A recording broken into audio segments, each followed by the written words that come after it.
Hello friends. This is your friend back with a new fanfic. What if Konoha banished Naruto, only to create the strongest godlike shinobi with a Fem Kyūbi harem? Episode 1. If you like this story, don't forget to like, share, and subscribe, and leave your thoughts in the comments. Now, let's start.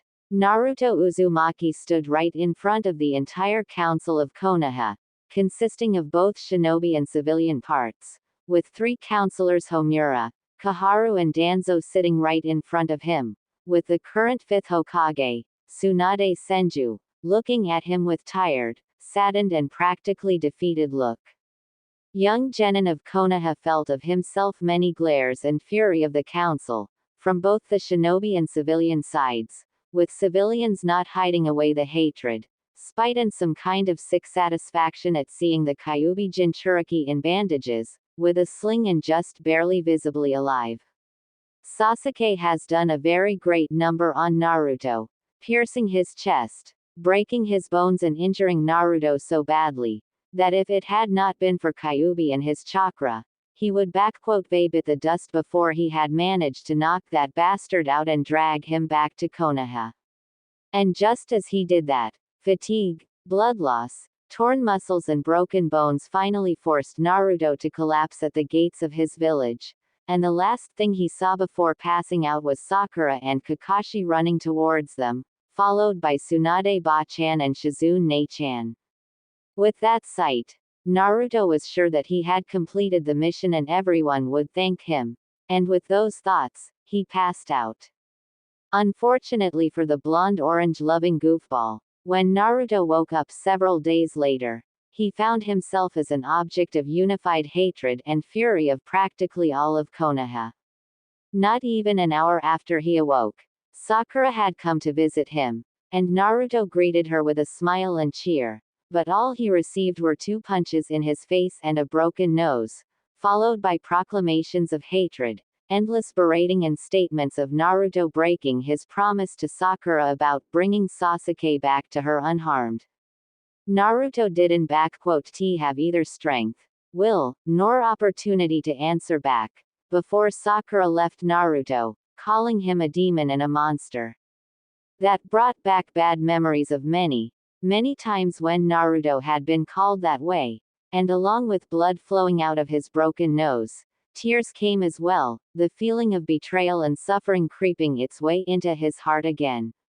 Over the course of the day, Naruto had received many guests, and all were worse than the last one. Shikamaru, the leader of the mission and one of the few people that Naruto saw as a friend, had berated the young blonde on his recklessness, brutality and deceit that Naruto had used for so many years, as Shikamaru revealed to Naruto that now everyone knew that he had Kyuubi in him. This revelation came to Naruto as a shock and a stab in the heart, as Shikamaru called Naruto not only an idiot, but also a cheater, thinking that the reason for Naruto's abilities was all attributed to Kyuubi. After he left, the rest of the teams also came in, calling out Naruto on him being a Kyuubi holder and his seeming cheating in everything. It hurt like hell for Naruto to hear them all call him out a cheater, traitor and worse, with them being convinced that Naruto had tried to kill Sasuke instead of bringing him back. They didn't care for Naruto's side of the story, none of them. With each and every berating and shouting, Naruto's fragile beliefs in his friends, good of the people and even the will of fire crumbled and eroded away. By the time evening rolled in, almost every genin of his class had visited Naruto and gave him a lashing of his lifetime, with only those that were still critically injured and Hinata not paying him a visit. When the evening came in, Naruto's sensei, Kakashi, finally showed his masked face, and Naruto had hoped that at least he, the man that was responsible for Naruto, would explain to him what was going on and let Naruto speak up. But alas, Naruto's heart sank even further and his beliefs were shattered, when Kakashi, with a tone of disappointment and harshness, told Naruto how he was disappointed with Naruto, stating to him that his mission was to bring Sasuke back unharmed. Yet Naruto seemingly went out of his way to lash out on him, all because of the petty rivalry. Naruto listened as this man whom he considered to be the closest thing to an older brother and even father was verbally destroying him, revealing to the young blonde the real colors of Hatake and his endless favoritism of Sasuke Uchiha. Kakashi ended his tirade about the importance of teamwork, how Naruto had gone up against everything that he had taught him, and also against the teachings of Naruto's favorite Hokage, the fourth Hokage, with information that Naruto was no longer his student, nor was his secret protected as Konoha Council finally revealed it to everyone in the open. When the Cyclops had left Naruto, the young blonde looked worse than ever, with a feeling of his soul being torn to shreds and his heart crushed to nothing. For the first time in years, Naruto had wished that he was dead. When the night rolled in, with Naruto hoping to at least lay down and sleep, he received the very last visitor, Jiraiya, the pervy sage and a man that Naruto had admired almost as much as the third Hokage. By the end of his visit, Naruto's opinion had changed drastically, as Jiraiya had expressed the very same disappointment and anger with Naruto as everyone else, with Toad Sage going as far as to admonish Naruto for using Rasengan on his friend to kill him and relying on the demonic fox to fight Sasuke. Just like all the others, Jiraiya cared not for Naruto's critical condition and what Sasuke had done to him, instead focusing on Naruto's failures. Toad Sage had expressed to Naruto that Lord Third and Fourth would be sourly disappointed with Naruto, especially the fourth, along with informing young Genin that he was no longer a summoner for toads, as Jiraiya had terminated Naruto's contract. Everything that Jiraiya had said, Naruto simply took in with a blank expression, showing no emotion or anything, only letting his tears fall freely as the man he once respected was berating him for practically nothing. When Jiraiya left Naruto, the young blonde simply stared at the wall with a dead expression and not even willing to move anything. Years of berating, beatings, isolation and hatred, and now all coupled with what he heard today from essentially the closest people Naruto had. Everyone has a limit to how much pain and sorrow they can take, and no matter how strong your spirit is, how powerful your will is and how much light you have in your heart. Naruto Uzumaki had always clung to the belief in the best of people and that he had those that cared for him. Yet today he faced the harsh and cold truth of his life. No matter how much he had tried, fought, bled and protected, people of Konoha will always see Naruto as a demon and trash. And with this realization, came the understanding that Naruto's dream of becoming a Hokage was only ashes to him now. Because with so much pain, suffering and sorrow that he had experienced, Naruto's soul couldn't hold on to a hope of finding happiness in Konoha any longer. For the first time in his life, Naruto had let the long-quenched and restrained hatred for Konoha gain a hold of his heart. It was always there, festering and expanding, like a cancer, with every glare, every beating, berating, bias and more. Naruto had tried as hard as possible to quench it, but now, he accepted the simple fact that he had realized when he was a kid. He hated this place, he hated the Konohagakure and he hated its people for all they done to him. Naruto has had enough and the wall that held back his darkness finally crumbled, with the blonde accepting the cold and harsh reality as it is. The next morning Naruto was woken up from his dreamless sleep by Anbu and Shizune, informing him that he was summoned into the council chambers immediately. With the help of Shizune, Naruto was able to dress up and get to the place where he stood now, feeling the collective glares, hatred and resentment from everyone in here, save for Tsunade, Shizune, Kurenai, Enko, Hinata and Anbu guards that were here, as Jonins were also summoned here, along with heirs of clans and current generation of Genins, including Sasuke, who was looking at Naruto with a victorious smirk and arrogance that couldn't be hidden away even by a Hokage mountain. Out of everyone in the room, Kurenai and Anko Mitarashi were looking at the bandaged and battered boy with unhidden sadness and sympathy, with Kurenai, much to everyone's surprise, practically having tears in her eyes, while Anko was supporting her, while Tsunade simply allowed her tears to fall. Naruto was surprised at looking at them all, but in his mind, he already knew what this was all about and he was already prepared for what was to come. He has had enough of Konoha already and seen how rotten it is for him, so there was little to nothing that they could do to surprise Naruto at this point.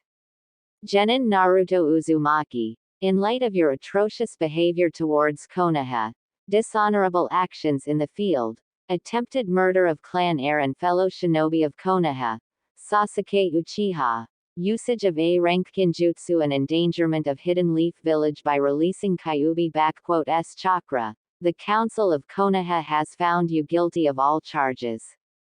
You are hereby stripped of your status as a genin and a shinobi of Konohagakure no Sato. Your property, valuables and money are stripped of you in order to compensate for the damage done by you to Uchiha-sama and this village. Kaharu read the verdict, with Naruto gritting his teeth from anger at how all of them have stripped Naruto of all that he essentially had.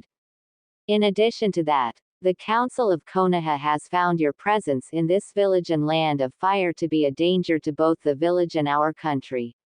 Because of that, you are hereby banished from Konohagakure no Sato and the land of fire for life.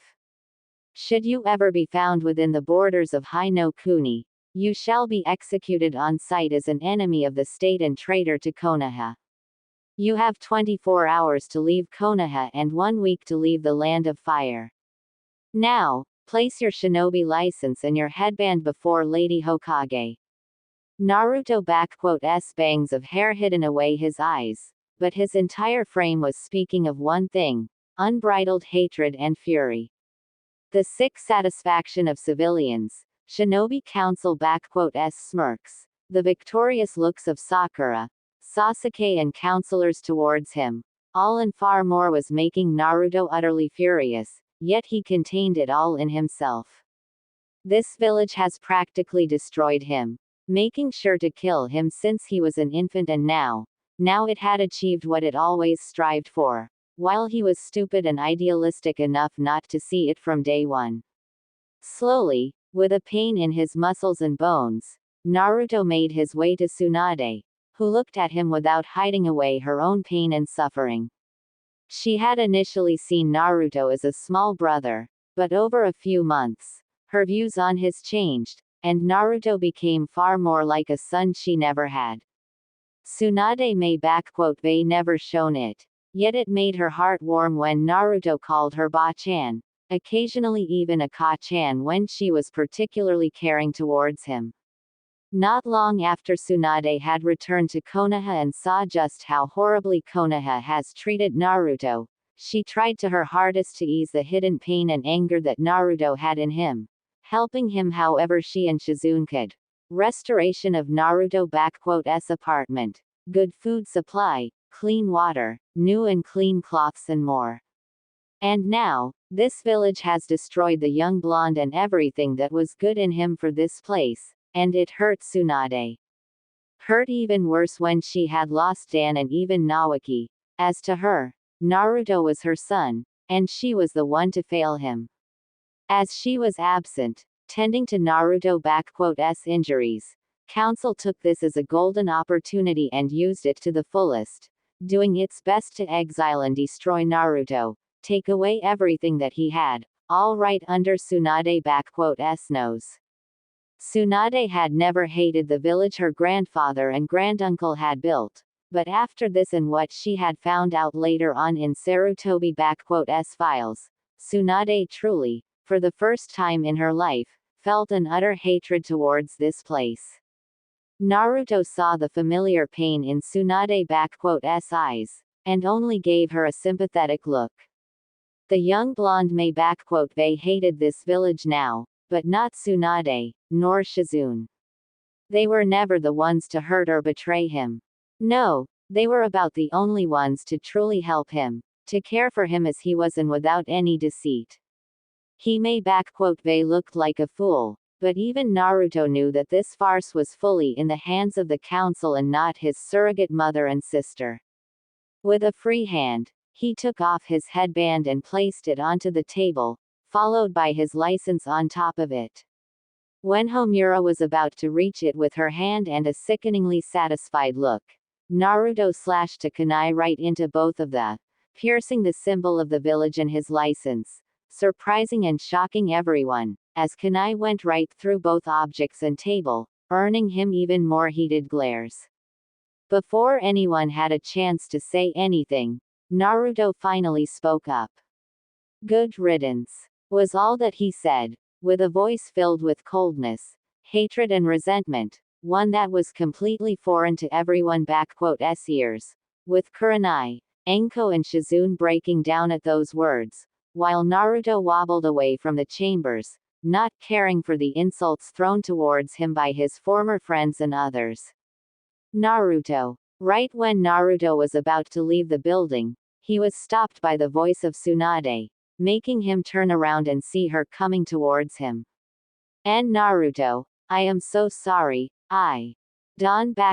TB. Naruto simply stated to Tsunade, surprising her a little. "You and Shizune-chan had nothing to do with it, I know it. The council, civilians, shinobi, advisors, I long knew that they wanted to get rid of me, I was just stupid enough not to accept it. I am actually surprised they even allowed me to live. I was ready to meet the executioner blade, to be frank with you." Naruto, don't say it like that. It not like you. Tsunade practically shouted at him in shock. "I know that what happened here was harsh and it was utterly atrocious, but don't let it get to you. I will overrule them and they regret ever doing such a thing to you. And you be back in no time." Ka-chan. Tsunade was immediately stopped when Naruto called her like that, looking at the greatly saddened face of her surrogate son. "Thank you, you and Ne-chan, for everything. I know that you mean well and want the best for me, but please, just let me go. You and I both know that this village and all of those people, they never accept me as you and Ne-chan had accepted me.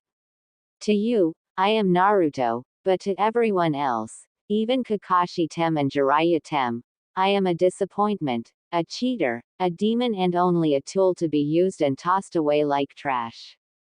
They, Sakura, Shikamaru, Choji, Kiba and everyone else have let me understand it all too well." Tsunade was shocked when she heard of it, and instantly understood what had happened. Naruto had been visited by all of them and must they received hell of a verbal lashing out that it had finally broken her favorite blonde.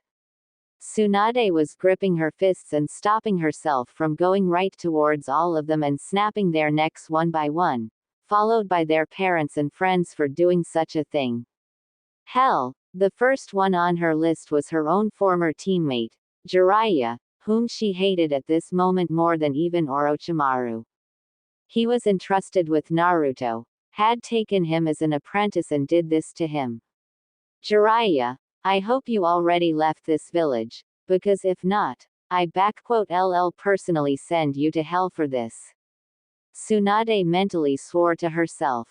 "And you, Sarutobi-sensei, I hope your pitiful soul is suffering in Shinigami-s stomach for what you have done to my Naruto and allowed those bastards out there to do to him. If only my parents and grandparents had seen it. If only Minato, my boy, had seen all of you in this," Tsunade thought to herself with deep sadness as she remembered the fourth Hokage. "Arg, screw you all. You may take away everything from my Naruto here, but you won't take away from him what belongs to him by his birthright, nor will I just abandon him, not the second time. To hell with being a Hokage and all of you bastards." Tsunade wiped away the tears and looked at Naruto, pulling out of a pocket a green storage scroll and giving it to Naruto. Naruto, this storage scroll contains water, provisions, medicaments, clothes, money, books, scrolls and a map from Senju*'s vault. This is all yours. Tsunade surprised the blonde when she gave it to him.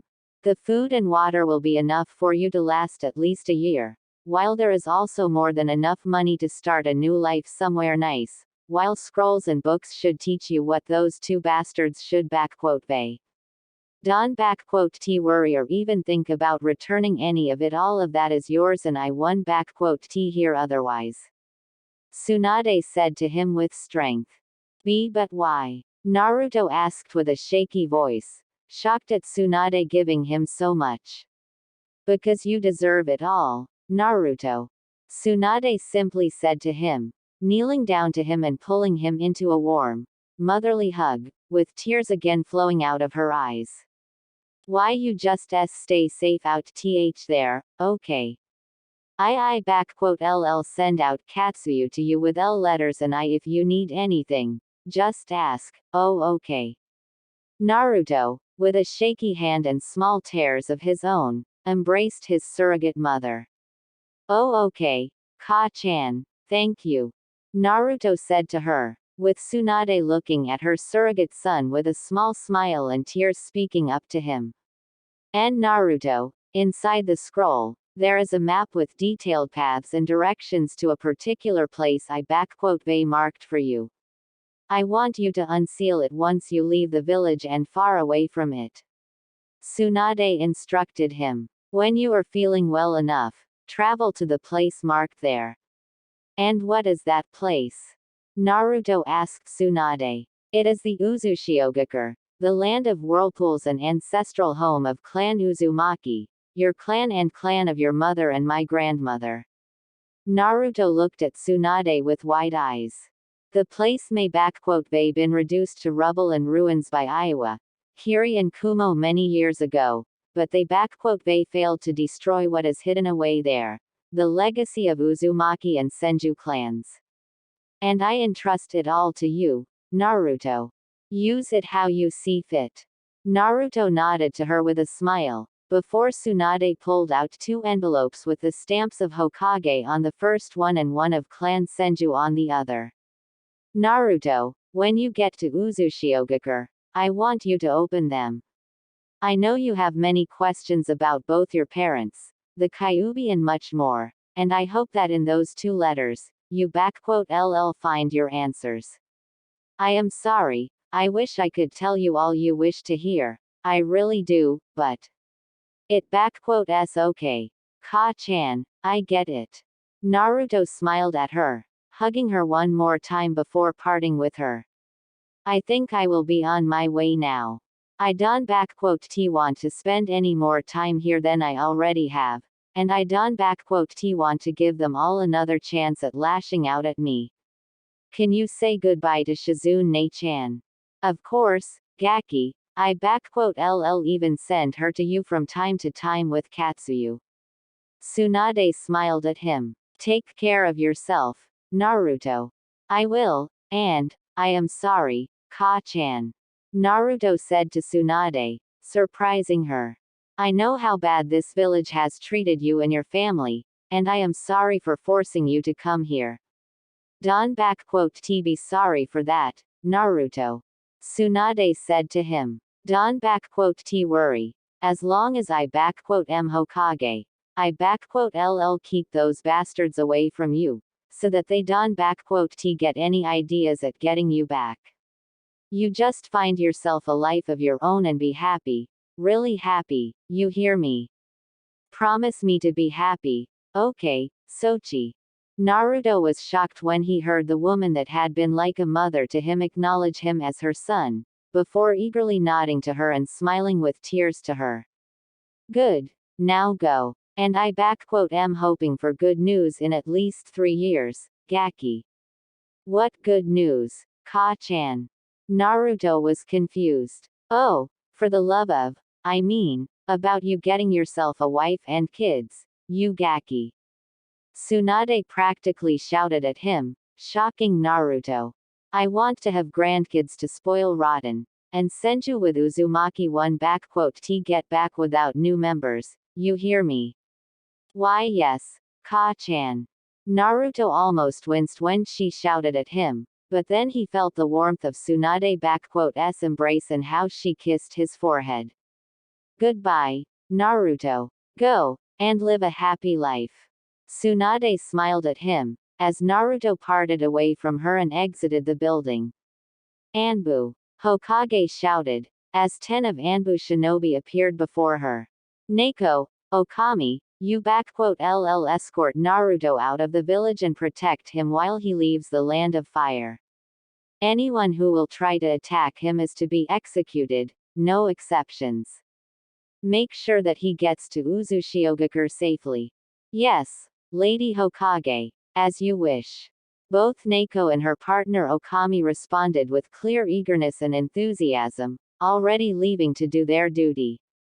Lady Hokage, is it wise to? Bor had tried to speak up, but he was met with a powerful glare from Tsunade and his comrades from Anbu. I mean, what will counsel and advisors say? Go to the hell what they LL say or suggest. I am a damn Hokage and I they had damn enough of their scheming bitching. Tsunade responded to them. Suru, find that traitorous frog of a pervert and get him in my office in 5 minutes. If he resists or refuses, then do whatever is needed to get him safe from lethal force. Lady Hokage, a personal request, if I may. Suru, a female Anbu clearly from Sarutobi clan. Can I at least break his leg, or a rib? I promise, he will be in a coherent state upon delivery. Suru, I they already said to you. If he resists, do whatever is needed to get him safe for lethal force. Tsunade could they sworn she saw in Suru s eyes a murderous gleam, though she couldn't fault Anbu. If anyone is killing that bastard, that s gonna be me. Tora, Taka, you are now on surveillance of Sasuke Uchiha. He tries to even get close to any of the gates or shows any signs of leaving. I authorize you to detain him with extreme prejudice and send him to prison, got it? With pleasure, Lady Hokage. Both responded, feeling especially vindictive for the young blonde who suffering they witnessed today, leaving already. The rest of you, carry on as you were. The rest of the Anbu nodded and disappeared, with Tsunade seeing Kakashi and Haruno Sakura already coming to see her. Hatake, Haruno, what do you two want? And be quick about it. Lady Hokage, I wish to ask you to train my genin Sakura Haruno as a medical nin. Since, Kakashi had begun with his usual eye smile, but he was immediately shut down. Denied. I will never train this disgrace of a kunoichi in the arts of medicine and surgery, never in my entire life. Tsunade harshly and mercilessly replied, shocking Kakashi and Sakura.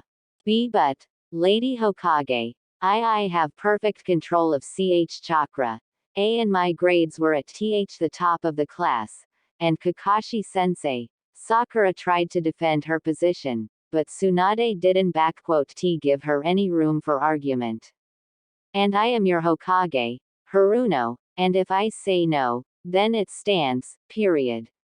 And as for you two, and that, precious, Uchiha of yours, your Team 7 will now be on D-rank missions for the entirety of the next 6 months. Half of your earnings will be exempt from you in favor of the Konoha orphanage, while Sasuke Uchiha's earnings will be only 1/5 from the missions. Additionally, you are prohibited from entering the next 2 Chunin exams. And as for you, Kakashi, all of your earnings from those D ranks and your next 20 C ranks, because you will only stick to them from now on, will be sent to an orphanage, understood? Tsunade gave them the death glare, shocking them. Lady Hokage, why you can just.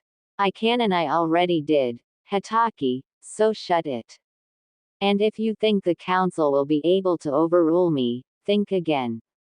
Suggest you spend this time teaching your genin some actual training instead of those teamwork exercises, because Sakura Haruno is now on month of probation due to her poor record as a shinobi. If within the said month she does not improve her skills, I personally boot her out of the shinobi program and deny any appellations about return. And until the probation is over, no other shinobi of any specialization will give her any training.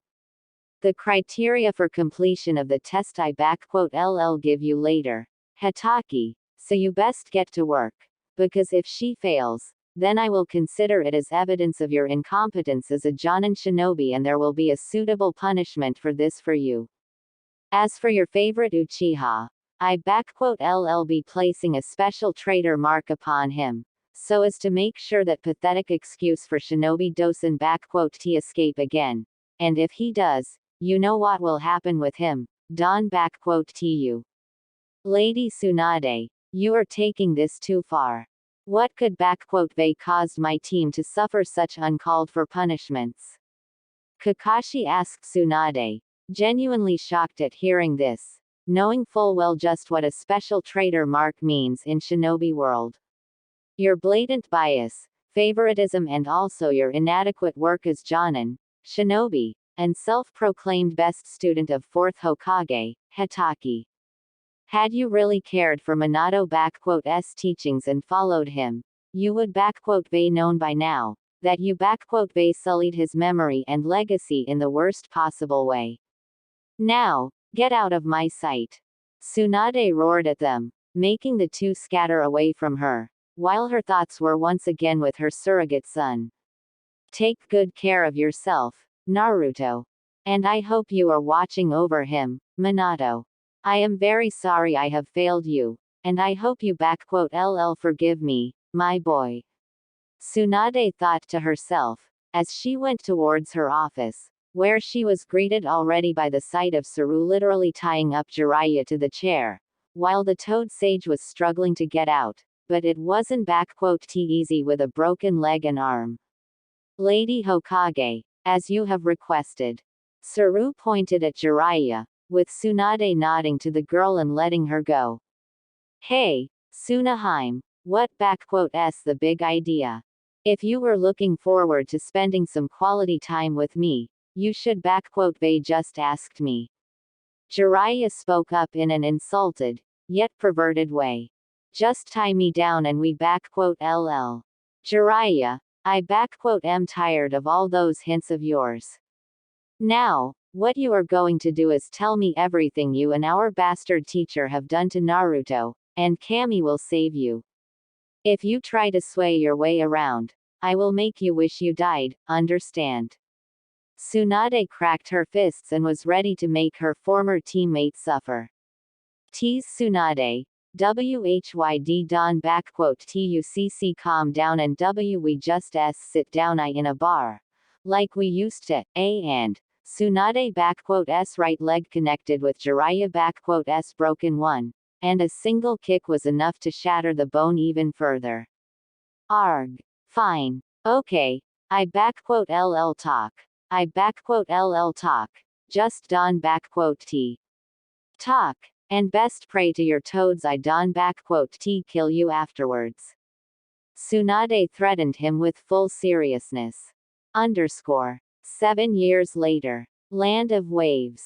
Land of Waves, once a destitute backwater country under the heel of a mighty tycoon, now is a prosperous trading nation, with ports and markets always bursting with dozens of merchants, businessmen and traders from all over the globe. In all of the elemental nations, there is no better trading hub than this nation, no better place to buy something at the best price and quality. And to all of this land of waves and it people who are enjoying their golden age owe to Naruto Uzumaki, the unjustly banished shinobi of Konoha and a hero of wave. When the news had spread about Uzumaki banishment, Konoha suffered greatly on a diplomatic arena, losing diplomatic relations with lands of snow, wave, waterfall and, most recently, Suna, all of whom had connections the knuckle-headed shinobi and viewed him with great respect and admiration. Especially sensitive and painful was the diplomatic blow from Suna, which had managed to regain and greatly strengthen its position after the failed invasion and manipulations of Orochimaru. Gaara, the fifth Kazekage, has taken up office about 5 years ago and has put every effort to regain positions of Suna and strengthen them, succeeding in it, along with proving himself as not just capable, but also respectable and strong Kazekage. He mended the relations between Suna and Iwa, opening trade with them and even signing up a defensive pact with them, effectively ending the previous one with Konoha in favor of establishing better relations with Iwa, Wave, newly reformed Kiri and even Kumo. That blow to the pride and prestige to Konoha is still very fresh and won't be forgotten anytime soon, that is for sure.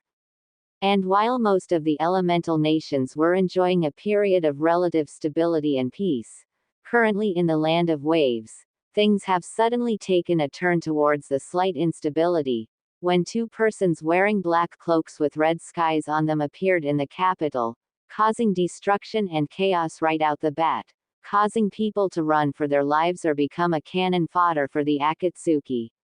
Usually, members of the elusive Akatsuki act with restraint and stealth, yet this particular pair has traveled all the way to the wave for a specific reason: collect a very hefty bounty on Hanzo Hattori, an S-rank Ronin, a shinobi without a village, but not a nuke nin, who had played a critical part in Kiri-S civil war, as well as in Mizu-S civil war, which swept through country when 4th Mizukage murdered Daimyo and his entire family. Once a relative unknown, Hanzo appeared in Kiri over 6 years ago and steadily became one of the deadliest allies of current 5th Mizukage and current daimyo of Mizu, Ieyasu Tokugawa, earning himself titles such as Kirigakur no Oni and Kage no Shi. First one earned after Hanzo single-handedly killed over 150 Kiri-S shinobi, within an hour, and second after he killed the 4th Mizukage in single combat.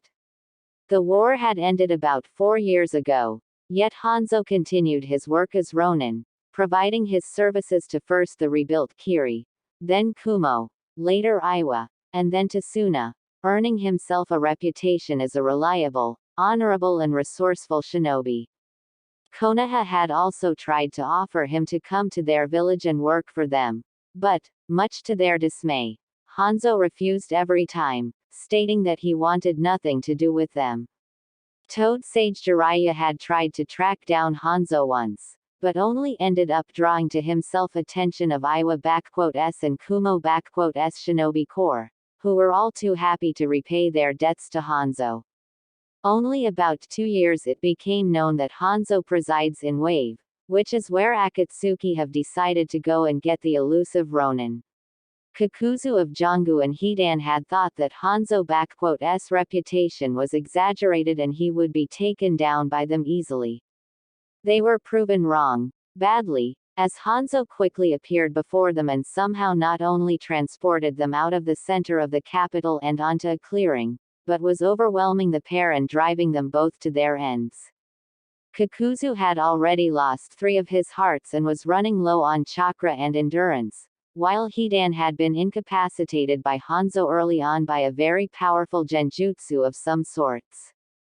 Kakuzu had tried to get to Hidan and break it, but it proved futile as Hanzo intercepted him and it cost him 2 of his masks and hearts already. And now he is stood in his long-range form with stitches all over him, while his opponent, dressed in a black sleeveless samurai shirt with red trimming on its edges, underneath which was an armored torso plating, with a black mesh body suit, shoulder and wrist guards on them, while hips were protected by samurai-like light armor with a black anbu pants, leg guards and closed boots. On the back of the shirt was a symbol of a raging red tornado made in a way of red 7-pointed shuriken surrounded by numerous handless blades. Hanzo himself possessed black, with a bit of silver, spiky hair, with a tail behind his head and 2 spiky bangs on either side, blue, closer to silver, eyes and a black featureless face guard that covered all beneath the eyes. In his hand he held a katana with a black handle and a slightly longer than usual blade, while the additional sword rested on his right hip. Hanzo looked at his battered opponent, sheathing his sword and speaking up. From what I can tell, you only have enough chakra left for 4 more minutes in that form, no less. Hanzo noted out, looking at Kakuzu. I can simply stall you until you run out, but that would be too risky on my part. True enough, and I can take any more risks. Kakuzu sent out his stitched arms right towards Hanzo, using it as a diversion, while his hidden lightning mask dealt the finishing blow from behind Hanzo. Hanzo saw the stretched arms making way right towards him, but he also sensed how Kakuzu's last mask was charging up its blast from behind and shooting at him. Deciding to finish this fight, Hanzo swiftly made a series of 4 hand signs, channeling out of his body chakra. Wind style. Rasenkas.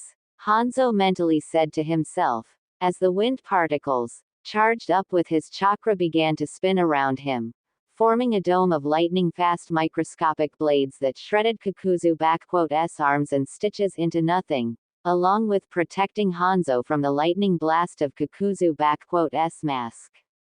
The immortal bounty hunter roared in utter pain, as his arms were destroyed and he lost any ability to cast his jutsu.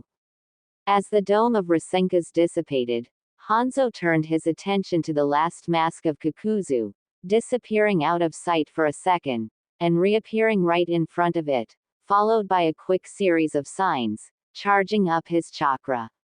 Wind style. Kei's no Yaiba. And from Hanzo's palms flew out invisible small discs of wind, swiftly striking the lightning mask and shattering it, with the rest its stitches falling apart. Hanzo turned his attention towards Kakuzu, who was already trying to escape from seemingly unbeatable opponent, literally running in the opposite direction from him. Damn it. I haven't been so soundly beaten since Hashirama Senju nearly killed me. That Hanzo is nothing like the Amekage one. It's like I was fighting Itachi Uchiha without Sharingan, but with Kisame's endless supply of chakra and speed of 4th Hokage, damn it. Kakuzu thought to himself, as he ran past his still entranced partner, leaving him to his fate. I need to inform the leader that we might have a serious problem with. Kakuzu's train of thought had been stopped, when he suddenly saw Hanzo standing right in front of him, and charging what seemed like a spinning ball of pure chakra with fire coursing through it.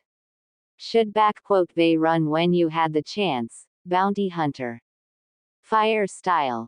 Resentayu. Hanzo simply said, as threw the flaming ball of chakra at Kakuzu. Once the sphere had connected with Kakuzu, it immediately expanded around Kakuzu, engulfing him and burning away all that there was of him and everything there was in a radius of 2 meters, including grass, leaves, trees and even stones and ground, like a small miniature sun, in honor of which it was named. Once it had dissipated, Hanzo let out a sigh, seeing only the glass floor where once was Kakuzu and nothing more. One down, one more to go. Hanzo simply said to himself, moving towards Hidan, who still stood immobilized, with only his face giving away the twitches and microspasms, with his 3-bladed scythe laying down.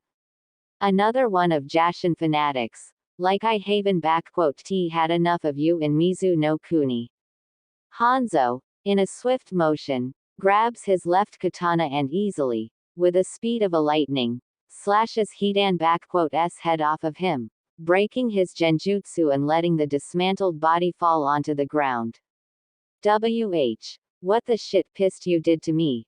Hidan immediately shouted at Hanzo, seeing his head laying on the ground and his body near him. Do you know what I do to you when I get my hands on you? No, because you won have a chance. Hanzo took out of his shirt a black featureless scroll and opened it up, revealing a very accurate and strong sealing encryption on it, making a series of one-handed seals.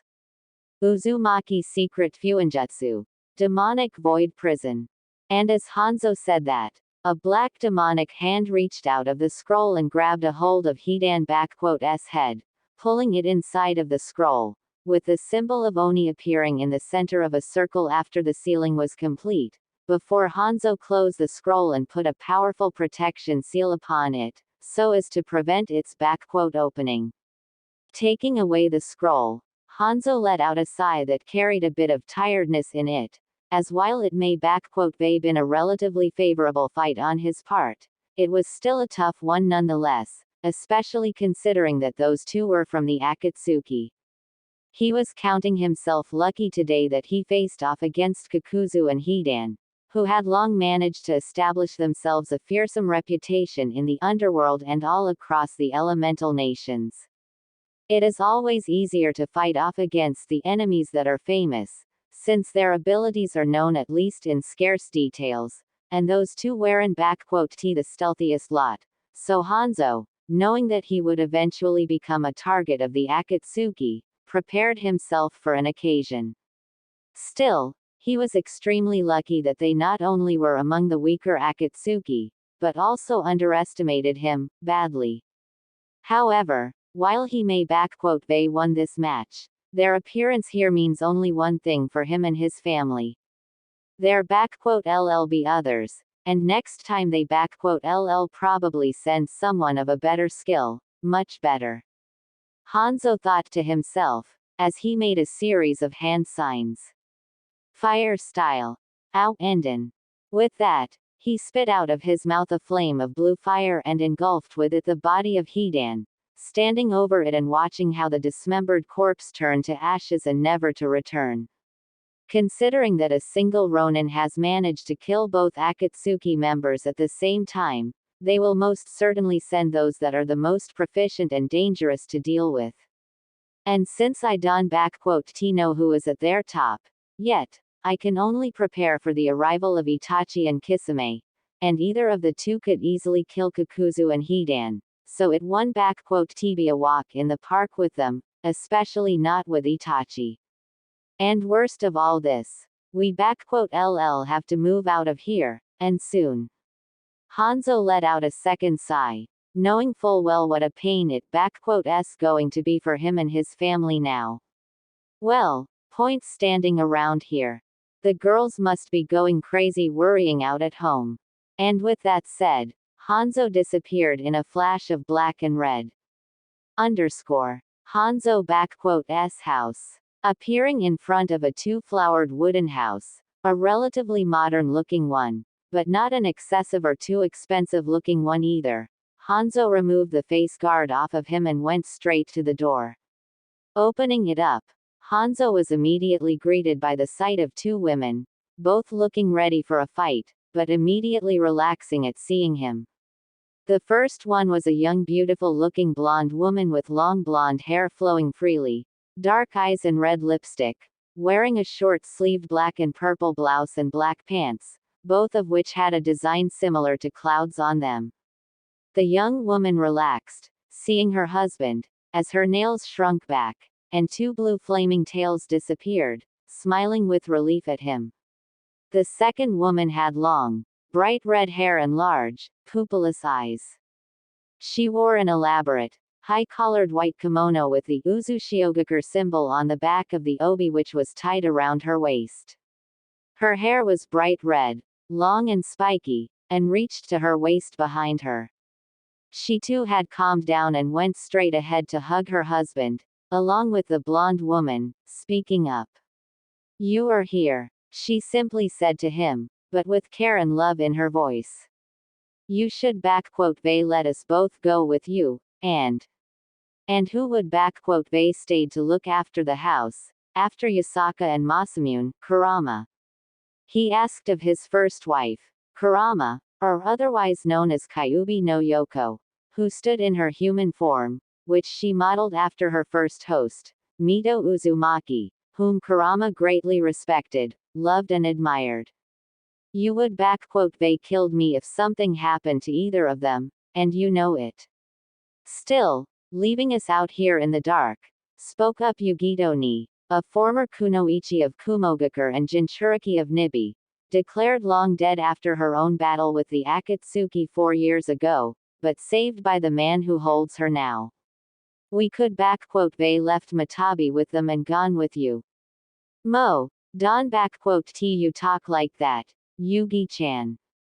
I too was worried sick for our Naru-kun here and wouldn't leave him out, but kids are also important.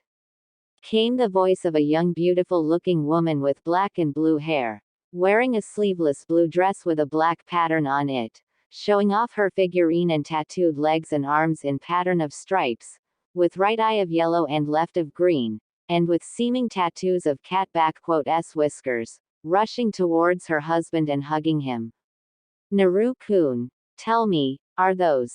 Yes, Mata-chan, they are gone, and they won hurt either of us here, nor our children. Said Naruto Uzumaki, once a former shinobi of Konoha, a Jinchuriki of Kyuubi and betrayed by the very people he swore to protect, now known to most of the world as Hanzo Hattori, husband to 2 Biju and another former Jinchuriki, father to 2 children and one of world strongest and most dangerous shinobi. And I won let them, never. Throughout 7 years of his life, Naruto has gone through a lot of things, having grown, both in height and personality, maturing in the harshness of the outside world, gaining wisdom in life and knowledge of his ancestral clans, Uzumaki and Senju. He went through one hell of a journey before he got where he is right now, and his first stop on that journey was Uzushiogakure, the ruins of once mighty and proud hidden village of Uzumaki clan. At first glance, Naruto didn't believe he would gain anything there, but Tsunade was right, as she had left instructions to him on how to get to one place that Uzumaki had preserved the most. The hidden temple of Sage of 6 Paths, where the most valuable and precious things that Uzumaki had kept, something that all nations in the world craved, yet only Naruto had access to the great Uzumaki library, housing hundreds and hundreds of scrolls, books about ninjutsu, taijutsu, genjutsu, kenjutsu, and the most valuable of them, Fujitsu. The knowledge of over 10 generations of Uzumaki, Senju and even Otsutsuki Hagoromo himself was at Naruto's disposal. With a determination matched only by his desire to learn, to grow stronger and surpass what he once was, Naruto took to all of it like a fish to water. While for the most people it would take 100 years to learn what Naruto had learned, for him it was only a couple of years, with his shadow clones, natural talent to learning things, Uzumaki blood and Kurama help, who, despite Naruto's initial disbelief, was not just friendly with him, but also very much interested and adoring of him, caring for the blonde very much. The reasons to that, along with a great number of revelations about Konoha, his past and his time in Konoha came only later, practically at the end of his stay in Uzushiogakure, and they had only cemented what Naruto had made himself into, transforming a blonde, loud-mouthed idiot into a true definition of shinobi, with knowledge and legacy of his clans in him. When he had left Uzu for the world, Naruto was far smarter and more mature than before. Knowing that as a Jinchuriki he would be prime target not only for Akatsuki, but also to other villages, Naruto changed his looks, getting rid of his whisker marks completely, changing his hairstyle and color, cloths and even personality, creating who would eventually be known as Hanzo Hattori, a ronin that helped put an end to chaos in Mizuno Kuni, earned a reputation of one of the most feared shinobi on the continent and more.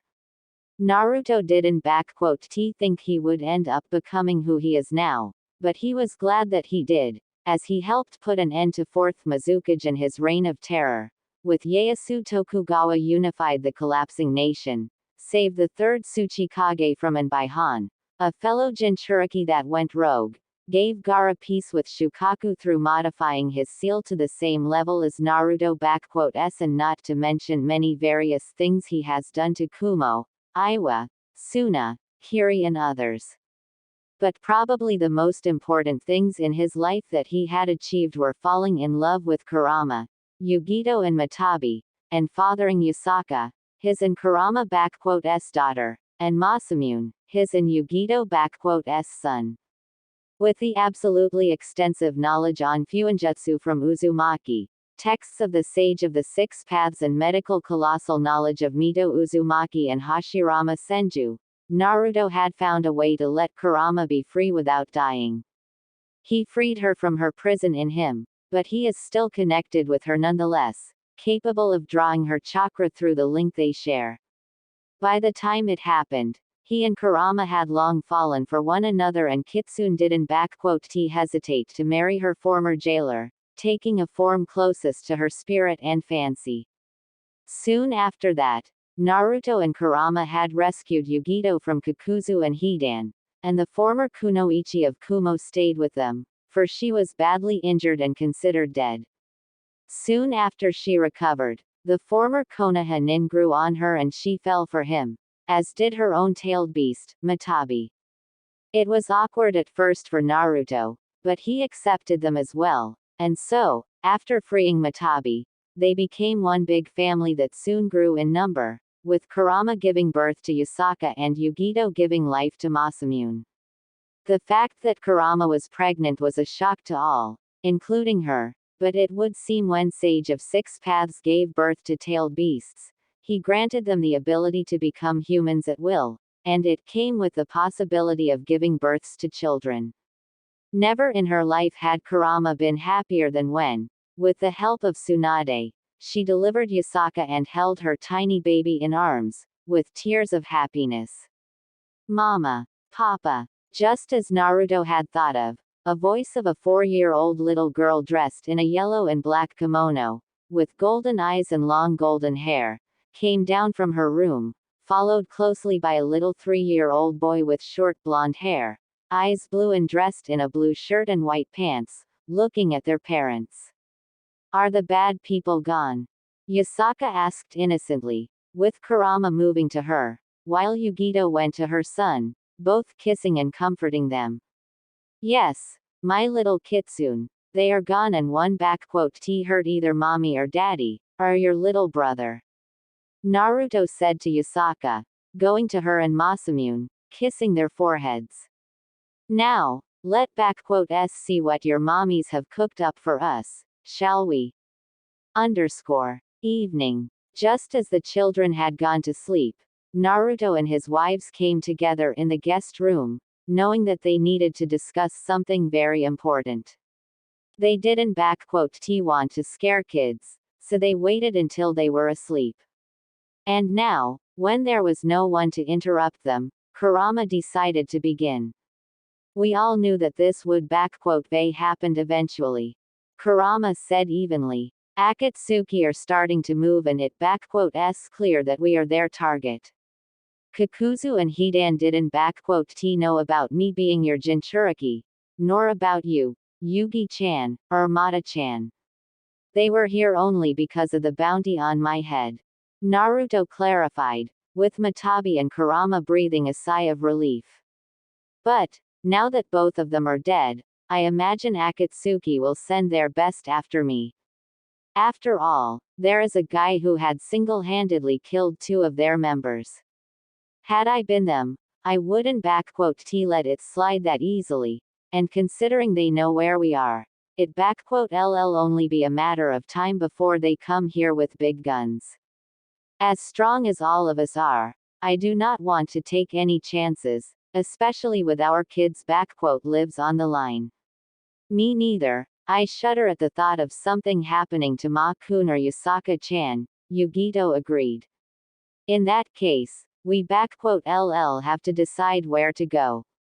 Obviously staying here is pointless, and any other small nation is a no-go either. Our only options are the Big Five and their hidden villages. Kumo is out of the question, since they reseal Mata-chan in you. By force, and it will be back to square one for you, Yugi-chan.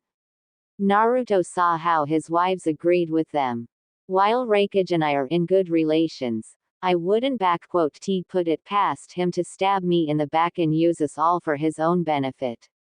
Iowa is a no-go as well, especially considering the fact of Onoki using Akatsuki to his own benefit and giving him Nibi, Kyuubi, their Jinchuriki and their children. He is just as old as he is spiteful, prideful and eager for revenge after the Third War. So he ll us, no doubt about it.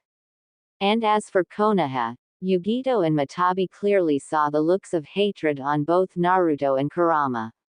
No, never. I won those scums get even in 100 miles radius to me, Naru-kun and our children, not after what that bastard third and his frog apprentice did to us. Kurama said with strong anger in her. I never held any ill against them before. I understood what Mito had to do. With Kushina, it was hell and she was nothing like Mito-chan. Always so. They had more than enough reasons to hate her. But all of that doesn't even compare to what those bastards have done to Naru-kun, and how they banished him. Had it not been for Yasaka and those few that I am grateful to in Konoha, I would gladly level it to the ground already. So far, Konoha and the rest of the world think that Naruto Uzumaki is dead, and it best that way. Aside from Tsunade Ka-chan, Shizune-chan, Enko-ne-chan and Kurenai Oni-chan, I do not trust any of them, especially the council and advisors. Naruto stiffened up when he remembered them all. And if they find out about Yasaka and Masamune, what Hirasantem and Jiraiya did to me will be nothing compared to what those bastards do with them. Hell, I would pay money to see Kurama go to Konoha. Which means that our options are Suna and Mizu. Matabi stated as a matter of fact. Both options are nice and good, and while I don't mind the heat, the neighborhood with our one-tailed brother doesn't sound too good to me. We all know how he is, especially around me and Kura-chan. He is actually really docile now, Mata-chan. Gaara even says that Shukaku is like, stoned. Naruto found the right word. But, while people in Suna are nice and Gaara is practically my best friend, Mizu is actually the best option. Ieyasu knows me and long has offered me a position at court. Mizu Shinobi respect me, plus we have a house in Kiri and the capital there. Not to mention Mei-chan is also there. Matabi added up, getting a mock glare from Naruto. Oh please, we all know how much she loves you, Naru-kun. Not to mention she adores the kids like she their mother. Not to mention she is all for sharing the love. You are just determined to get her on board with this. Eren tu, Mata-chan. Naruto rhetorically asked her, knowing the answer not only from her, but also from Kurama and Yugito. Alright, we first settle things with Tazuna, talk to kids and, suddenly, out of the blue, Naruto stiffened up and immediately darted to his swords and face guard, putting it on and his armor in a matter of seconds. Someone unknown is approaching the house right now. Kura, once I leave, activate the barrier. Yugi and Mata, kids are on you. I be back fast. Naruto said to them, putting on his game face and teleporting out of the house in a black and red flash. Front of Naruto s house. Flashing back in the world under the shadow of the trees, Naruto scowled, looking at the intruders. In the last 7 years, he has faced off against tailed beasts Jinchuriki, armies of samurais, shinobi of every rank and many numbers, Kage and more.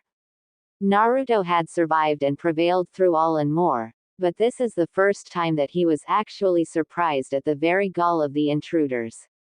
Coming right in front of his house, thinking like they have the right. Well, looks like it s time for Hanzo Hattori to teach a certain someone s lesson in humility.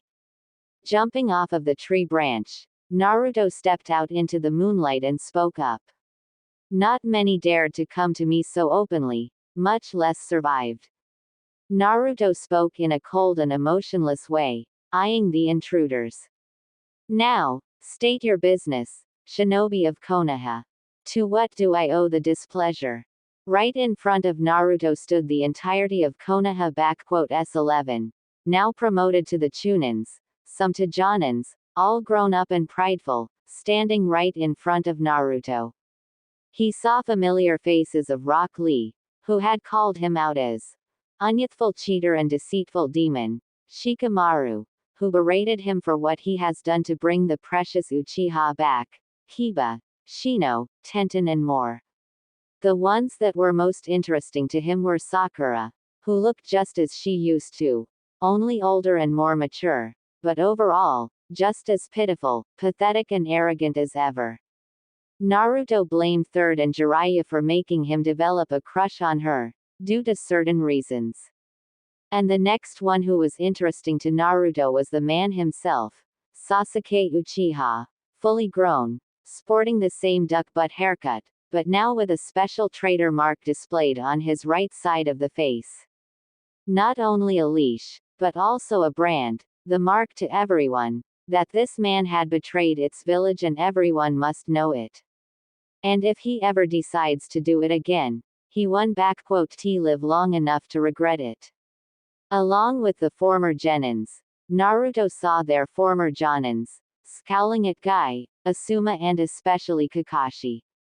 Only Kurenai, the only person here, whom Naruto was actually happy to see and wished to only talk to her in private, yet.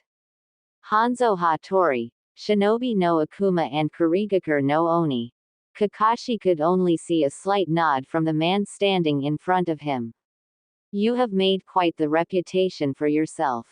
The man that has massacred the clans of Oda, Saito and over 100 shinobi in 1 hour. Only my former sensei was capable of such feats. Fourth Hokage was a true shinobi no kami of his time. I have contempt for shinobi no Akuma. Now, what do you want, Konoha? I do not like to do business with you, so be quick. Naruto placed his hand on his sword, seeing how most of the former genins already went into a fighting stance and even a genjutsu was sent his way. Word of advice, Haruno, pitiful genjutsu like yours will only aggravate me more. You have 3 minutes to state your business and get out of here. Or what? You honestly don't expect to defeat all of us here on your own? Hiba boasted loudly, with Akamaru barking up in agreement. You may be famous and all, but there no way you can take me down. 2 minutes and counting. Naruto simply stated, not fazed by the threat. Hiba, silence yourself, we are not here to fight. Kurenai glared right at him, turning back to Hanzo Hattori. Hanzo-san, we come here not to fight, but to negotiate. Our Hokage, Lady Tsunade Senju and the Council of Konoha, wish to make contact with you and invite you and anyone you wish to bring with you to Konohagakure no Sato. There is a dangerous group known as Akatsuki, all S rank, wand-tailed beasts. One of them is Itachi Uchiha, the man that massacred his own clan. Naruto took a small moniker of pleasure at seeing the scowl on Sasuke's face. Heard of them, met them, fought and killed a couple of them most recently. Naruto saw the shock on their faces. Your perverted frog isn the only one who has been doing their homework. You want my help in taking care of them, but why should I even bother? As far as I know, your Jinchuriki has long died, so, technically, you are in no danger. That is where you are wrong, Hanzo-san. Naruto heard a new voice, and saw how through the crowd of genins stepped a red-haired woman with violet eyes, dressed in a jonin uniform and with an Uzumaki family sword on her hip. Out of sheer sight of her, Naruto scowls and barely restrains himself. My name is Kushina Uzumaki, and my son, Menma Namikaze, is the Jinchuriki of Kyuubi, and I ask you to help me protect him. Spoke up Kushina Uzumaki, the woman that had given birth to Naruto and abandoned him in favor of his twin brother, Menma Namikaze. Once, Naruto had dreamt of several things to have, as an orphan. They weren't as grandiose or audacious as one would think of him, no.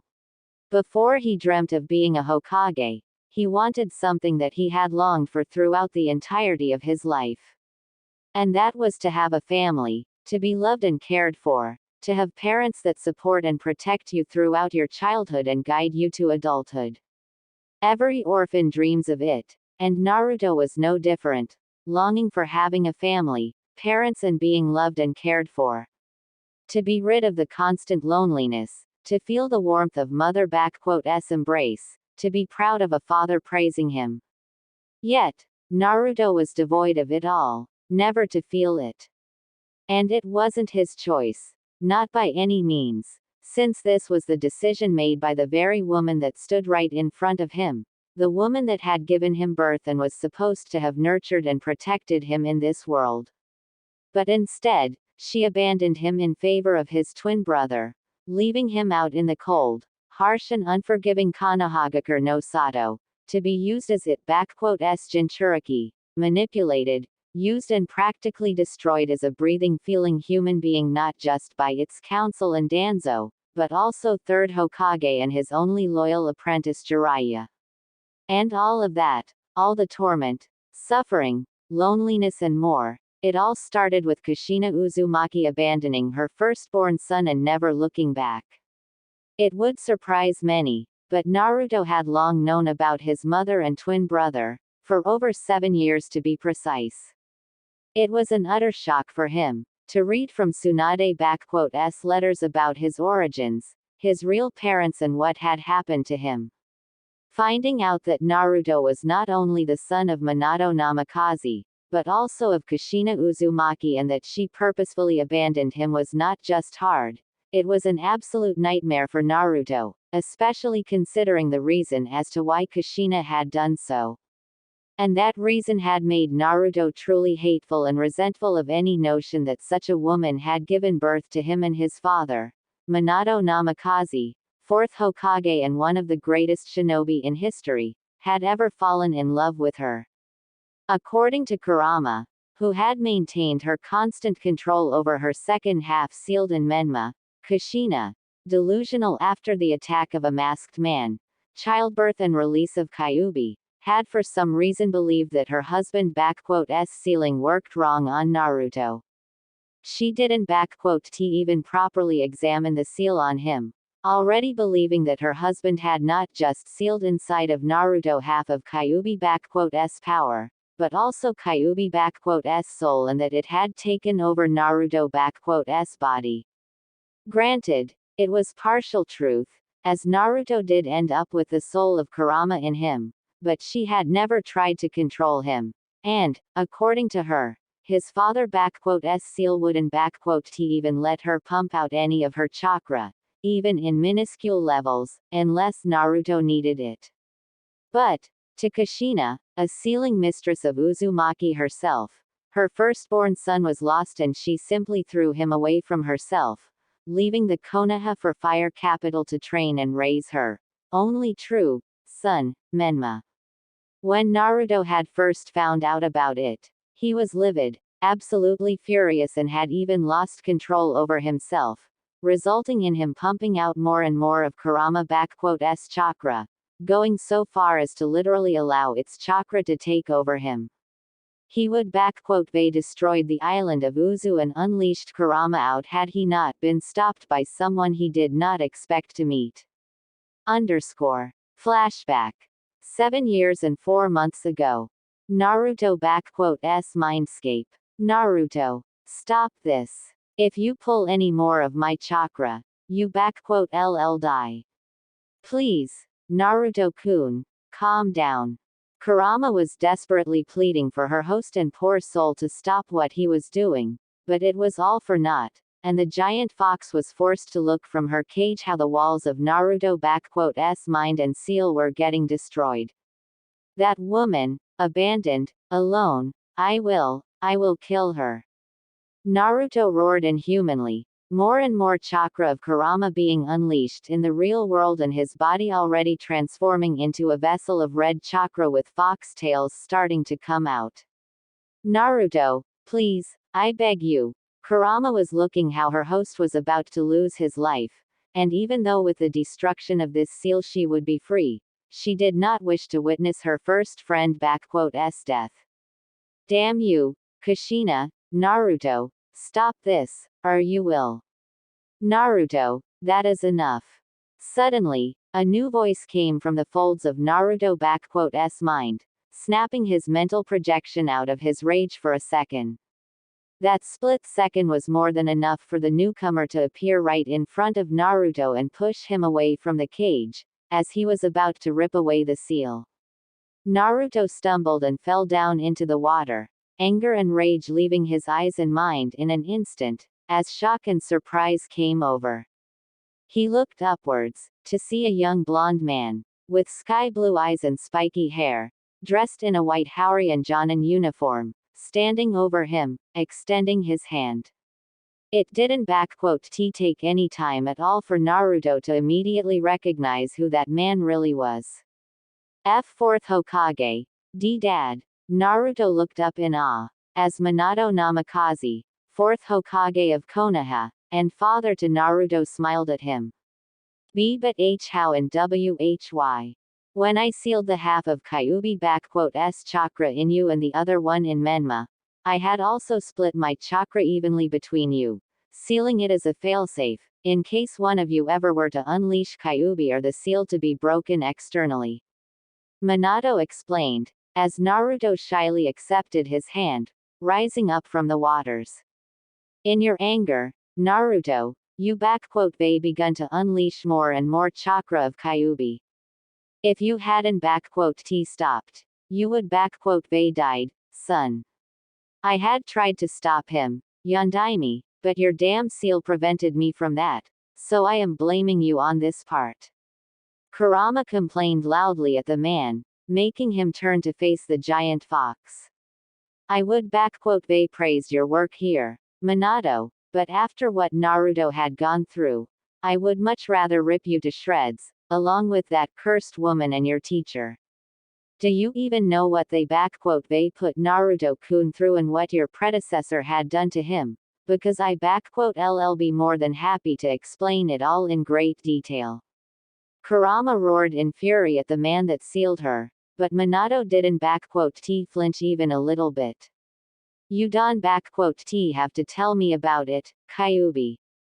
I know what they have done.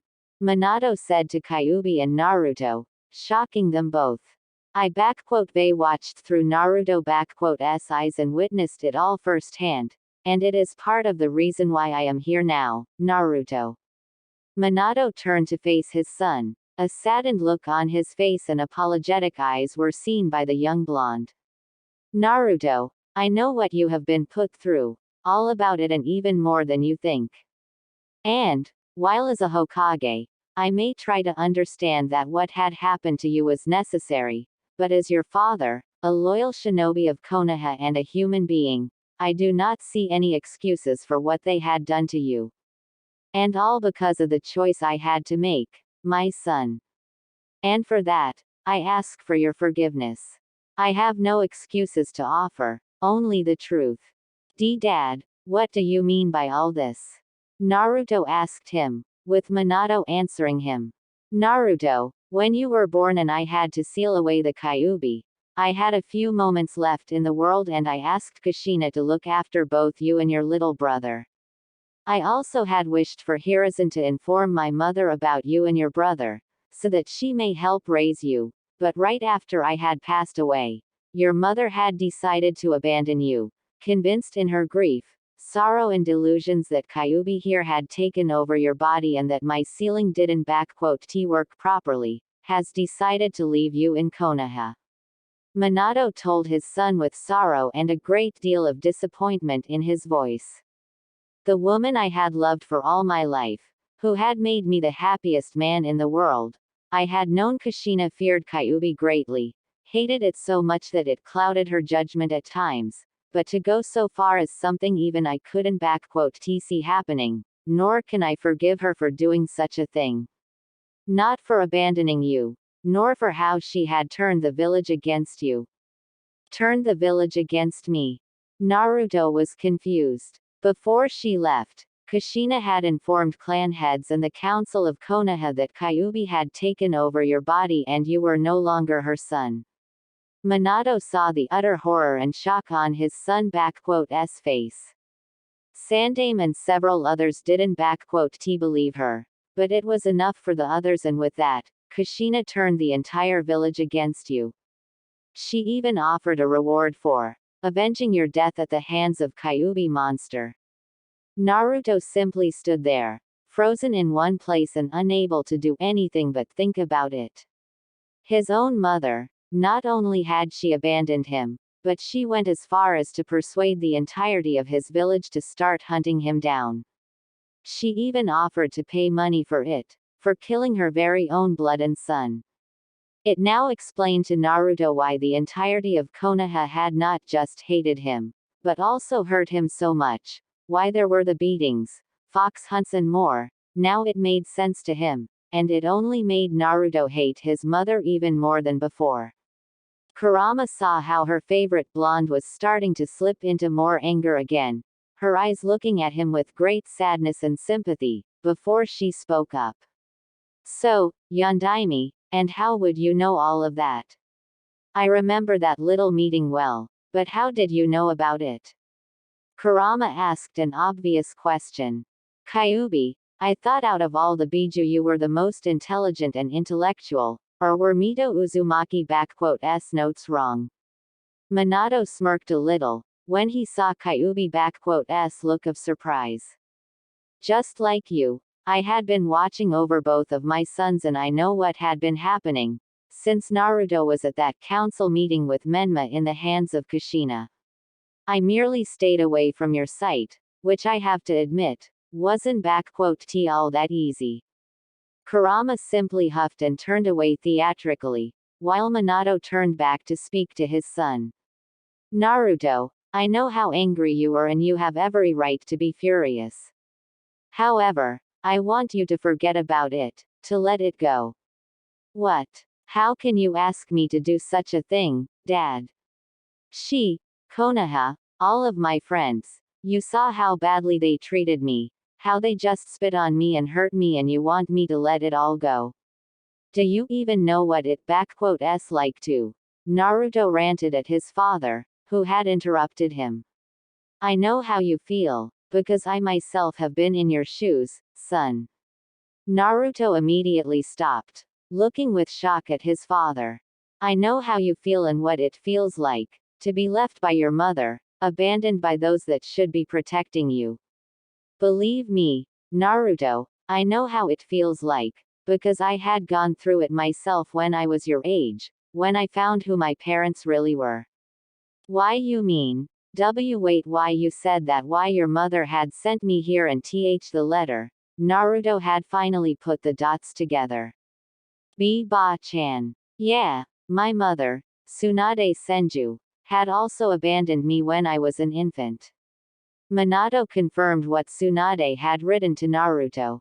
Not long after my father S death, she left me in the orphanage and disappeared. I only learned the truth when I was your age from Jiraiya, and I was furious, angrier than I had ever been. I had tracked her down and confronted her about it, but in my rage and anger I did not even realize that in my obsessive pursuit for answers, I had cost my teammates, my best friends, their lives on the mission. It opened up my eyes and revealed to me a simple truth.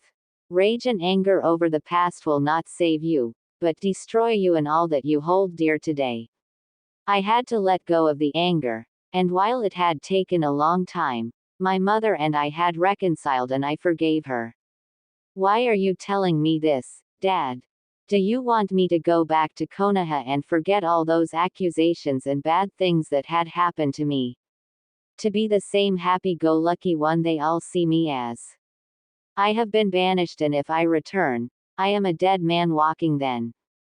Naruto shouted at him, with Minato taking it all in.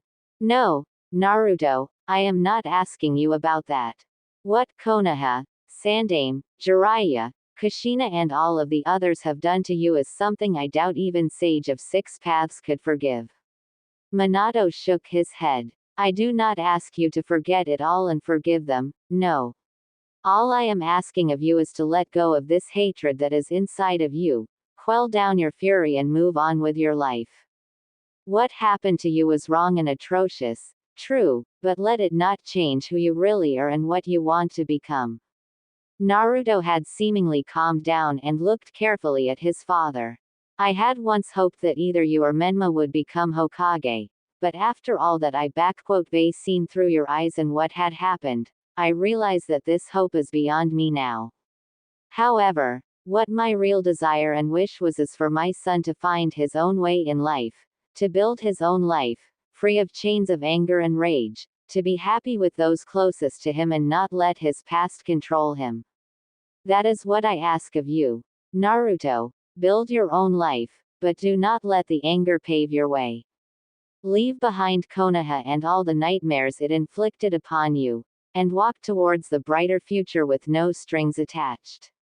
My mother had entrusted you with the legacies of both Uzumaki and Senju, and I know that you put it to great use. So, can you do this for me, to live a life free of anger on Konoha? Naruto had listened to his father well and contemplated all that he had heard from him. And, as much as he had wanted to disagree with him because of his fury, his father was right. Leading a life in rage and anger would only result in Naruto becoming someone like Sasuke, an avenger and traitor, a person that cares nothing for others and even his own life.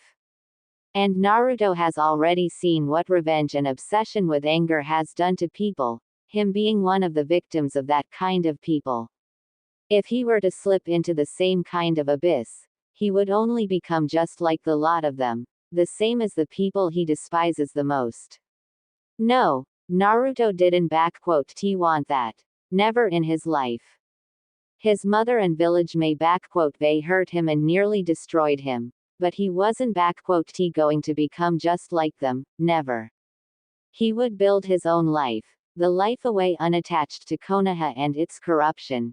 He rise above it and be better than Sasuke, Jiraiya and the rest of them. If it comes the time when Konoha comes to confront him, he face them and show them that he is a far better person than the rest of them, and a much greater shinobi than all of them.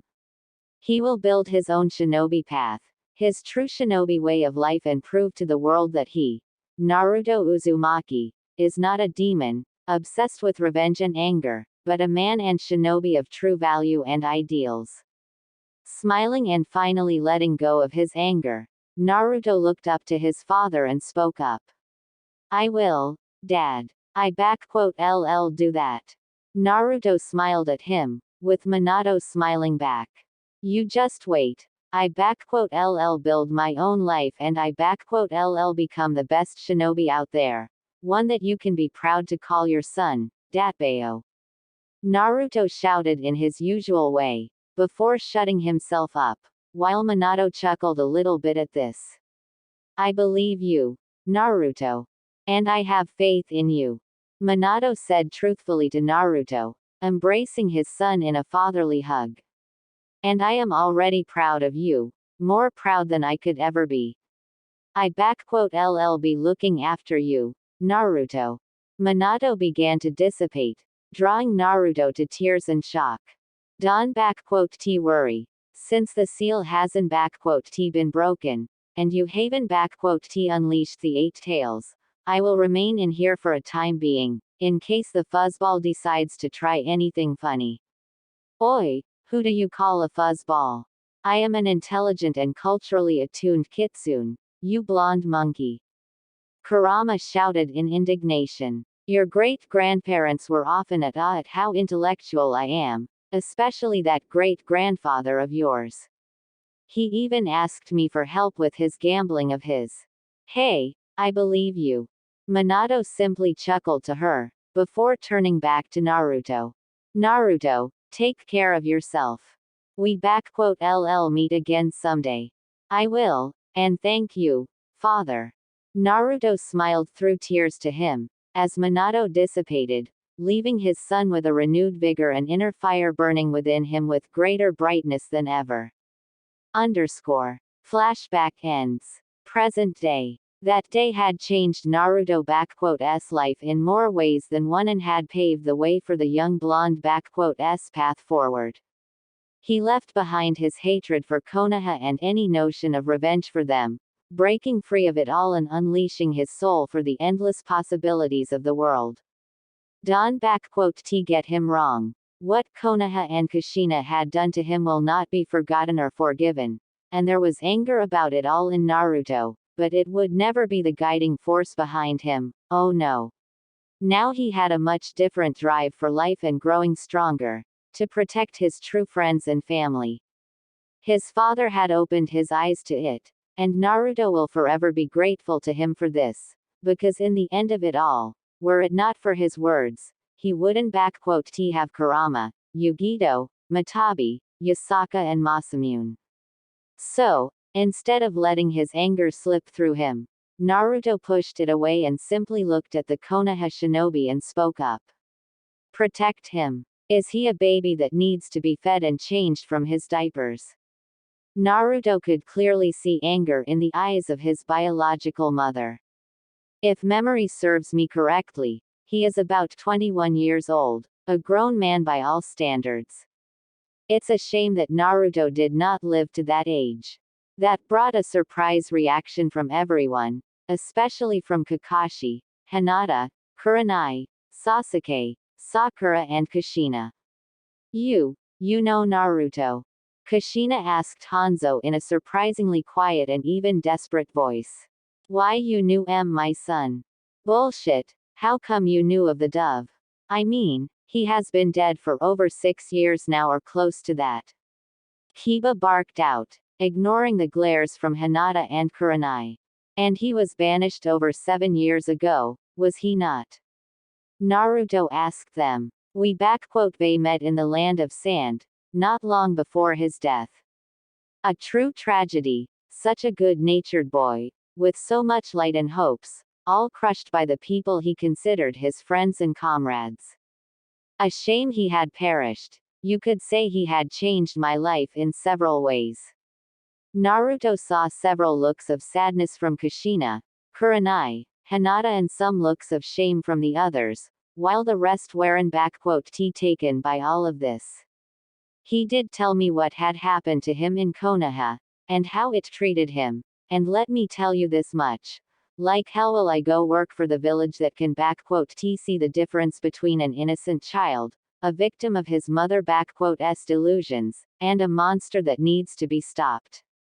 Now, if you are quite finished, I suggest you get your sorry off my property before I kick them out of here.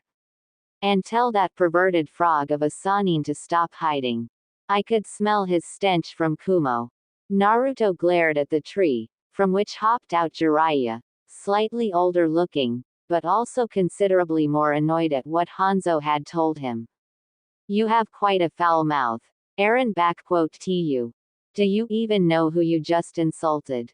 Jiraiya said in a prideful manner. I am the sage of Mount Myoboku, the wet dream of all ladies from east to weston. And I don't give a damn. Naruto simply cut him off, looking at them all.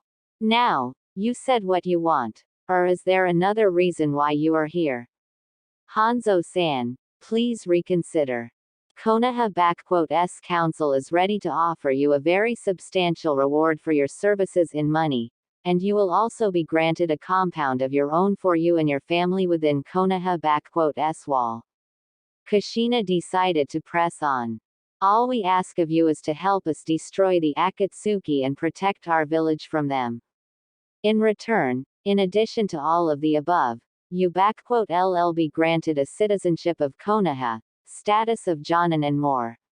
You ll even be permitted to become a shinobi of Konoha and even be recognized as a head of your own clan, when you decide to establish one. In other words, you want me to come to Konoha and destroy Akatsuki, and in return, I ll be what? Made into one of your Jonins, with the compound and rights of a clan head. Naruto raised an eyebrow at them all, with Kushina and Jiraiya nodding to him. Do you take me for an idiot? I know that your village has seen its better days and that Iwa and Kumo are eyeing up for a rematch for the past wars. Not to mention your alliance with Suna is long over and they are with Iwa and Kiri. And let not forget that there is also the issue of Otogakure and Orochimaru still being at large after so many years after the invasion.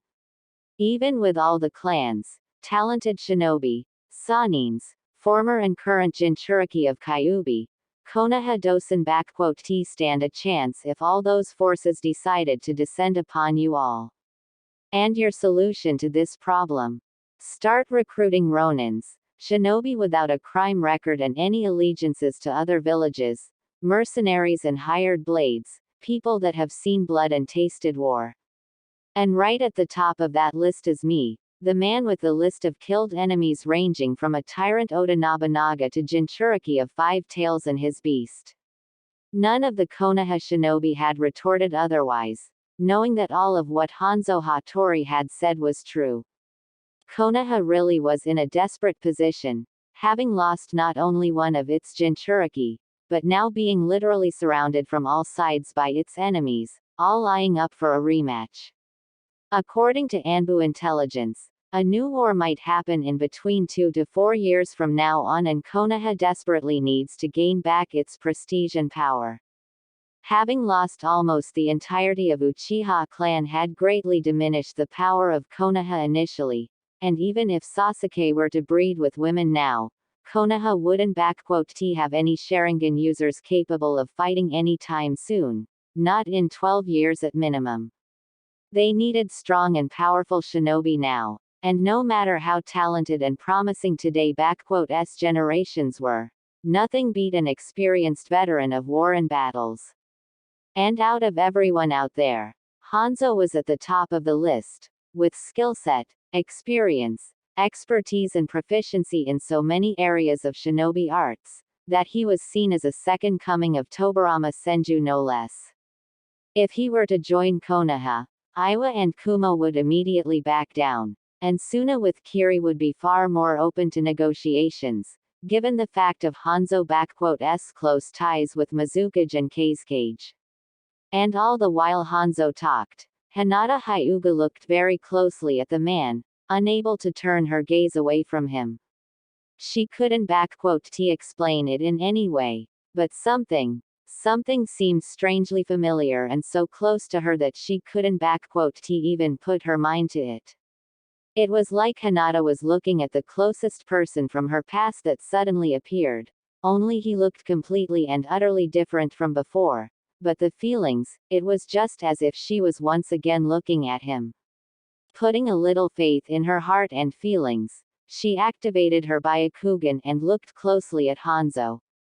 Hyuga clan was known for their ability to see chakra clearly, but also to remember its signature, its uniqueness and distinguish it from all the others. And now, Hinata, who had spent years looking and following her love, the boy that gave her the courage to go forward, widened her eyes to see his chakra and words escaped her lips. She couldn't believe her own eyes, as her Naruto Uzumaki stood right in front of them all. And Naruto K-kun. Those words had drawn universal attention from everyone, with looks of confusion and surprise on everyone, including Hanzo. And Naruto-kun, it really is you. Why you are alive and you are here? Why you are Hanzo H. Hattori? Had Naruto not mastered the ability to control his emotions, he would widened his eyes at this, while all of Konoha shinobi were flabbergasted at what Hinata had said just now. What? Naruto is Hanzo. Hinata, what are you blabbering about? How can that dead monster be the man that stands right here? Sakura shrieked at Hinata's statement. Naruto Baka had those messy blonde hair, that hideous orange jumpsuit and couldn't sit idly for a bloody second. Hell, had he been Naruto, he wouldn't think twice and ask me for a date, for crying out loud. Yeah, I have to agree with Sakura on this one, Hinata. Naruto was a total idiot and this guy looks much more like someone who knows his stuff. Tenten added up, looking at Hanzo. Heck, that guy has the specially crafted Ronin armor from Tetsu no Kuni on him and 2 chakra katanas on him. Our Naruto didn't even know how to use a kunai properly. Wow, I know I was bad, but that was just cold, Tenten. Naruto thought to himself for a second, before turning his gaze back to Hinata. Still, I should remember that those of Hyuga clan are capable of identifying a shinobi by his chakra signature, and given the fact of Hinata observing me for years, she must been able to recognize me. Damn it. Let s hope that Neji dosen t get any ideas, or Akamaru here dosen t recognize me by scent. Oh no. Tenten, I wouldn't be so sure, to be honest with you, Shikamaru suddenly spoke up. Clan Hyuga is known for their Byakugan, and through it they can identify anyone whom they know, even if he has changed his looks. And we all know that Hinata here has spent a long time looking at Naruto, so. Pardon me, but you do realize that I am still here.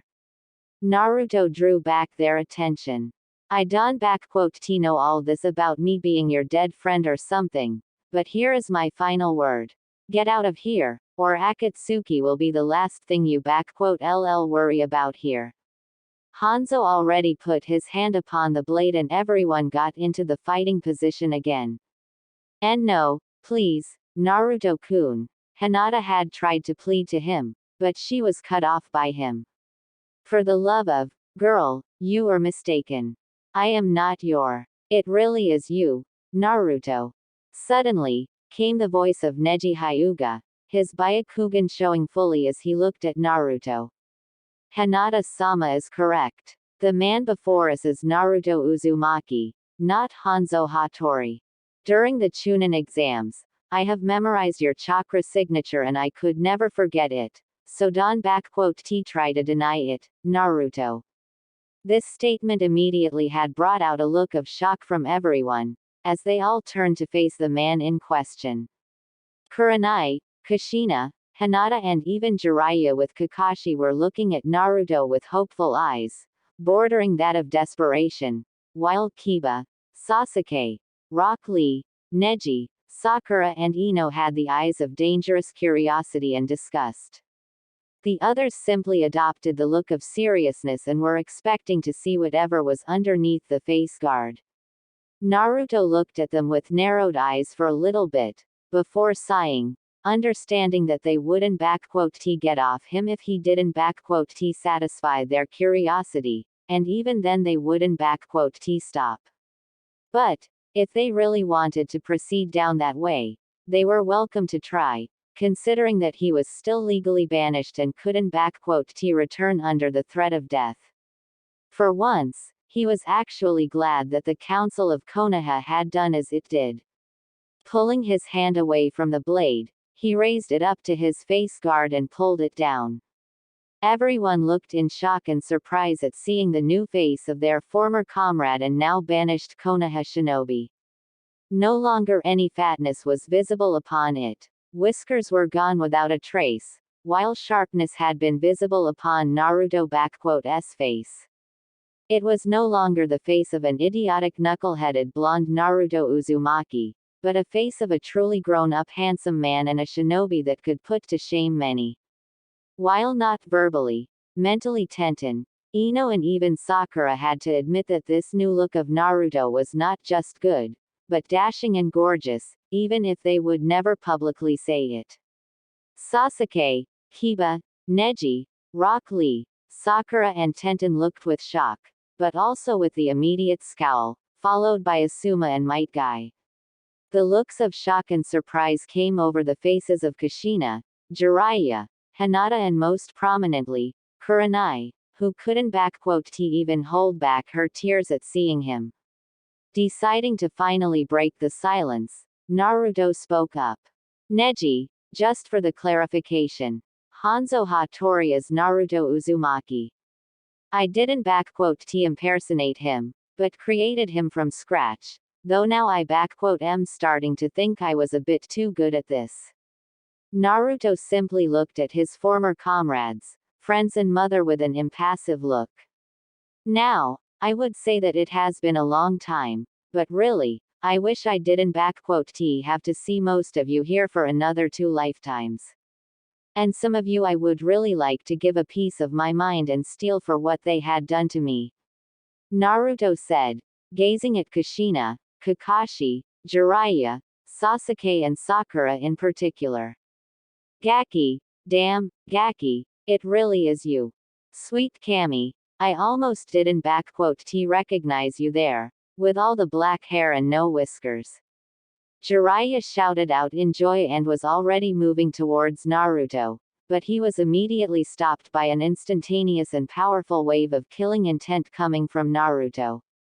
Hey, Naruto, what all this key is about? Why you aren't happy to see me?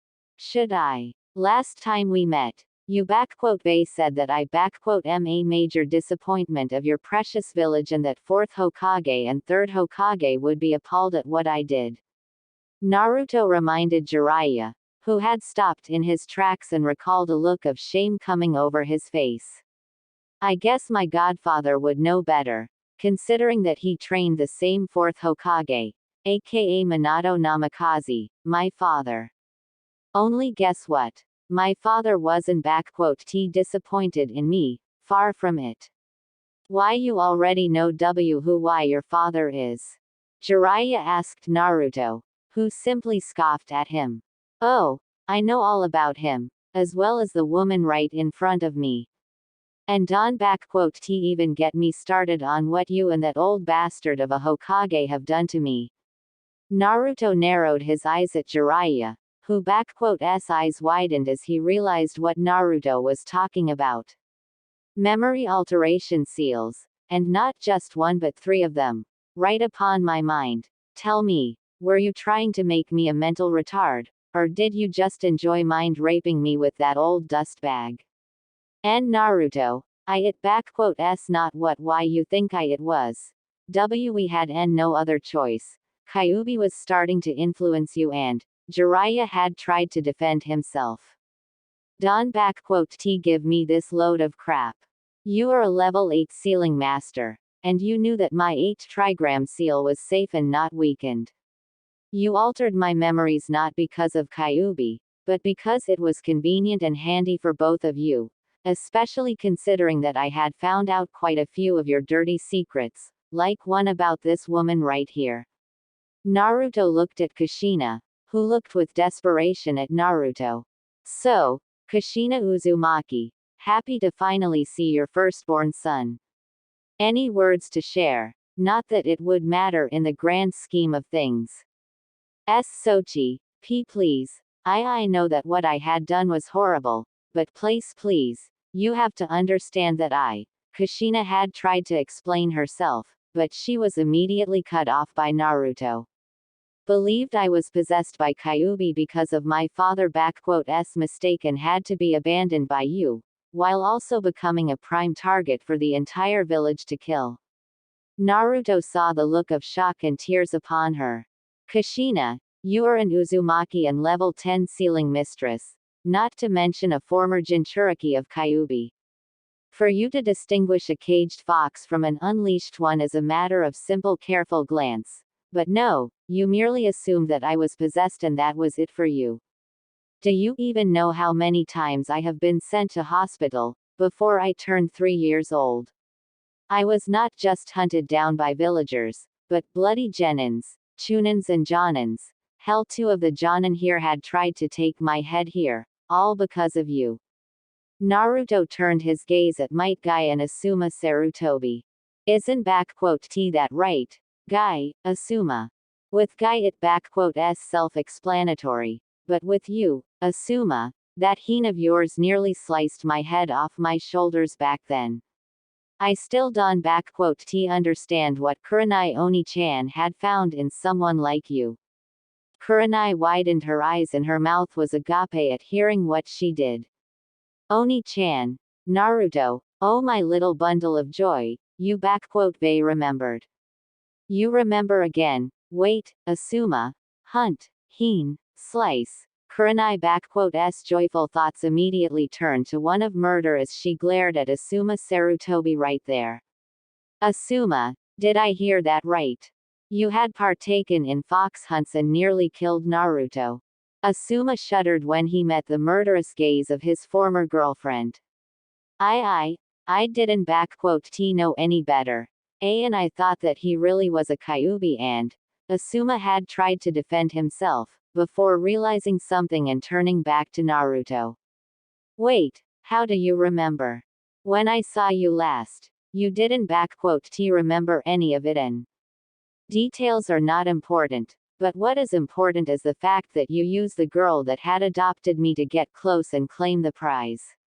I believe your exact words were, not only do I get to avenge our fourth Hokage, but those 15 million ryo will also be mine, so you better stand still so I can slice you clean, demon. Naruto recalled, seeing how Asuma paled instantly at this one, while his former team and some others had the looks of shock and even disgust on them. I may been 4 at the time, but I still recall how that blade had nearly cut off my hand when I tried to reach for a kunai to defend myself. Thankfully, Kami Anko Ne-chan got back from the mission early and decided to stop by. So that sy she, Asuma. I murder you for what you had done to him. Kurenai was really livid and was quite ready to kill Asuma right at this moment, but she was stopped by Kakashi who stood between them. Step away, Hitaki. This man, this bastard, not only did he cheat on me, but he used me to kill my adopted son right here. I should never trusted him nor his bastard father, so you better bloody step away from me, before I kill you on sight. Kurenai, calm yourself. Don you see that you are not in the right mind right now. Kakashi simply asked her, with Kurenai not backing down. Gai-sensei, is what Naruto says, is this true? Why you really tried to kill him? Tenten asked in shock, realizing just what a horrible thing her sensei had tried to do. Yes, Tenten, it is true, Gai admitted, shocking most around him.